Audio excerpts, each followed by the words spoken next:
This is Corey with DS Diving. The date is September 9th, 2020. We're at the vessel house.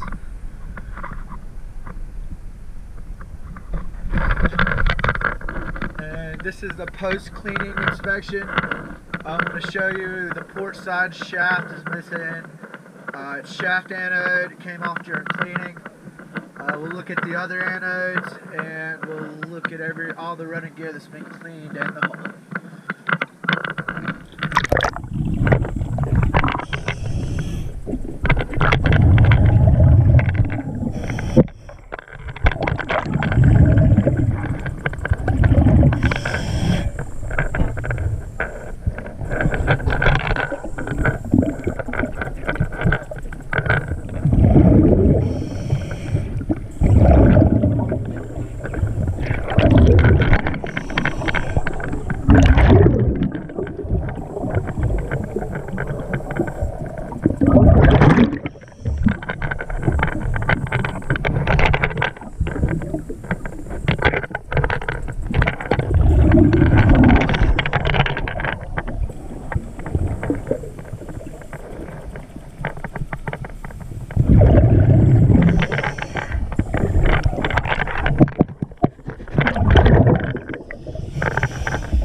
The trim tab anodes were also about 80% depleted on this boat.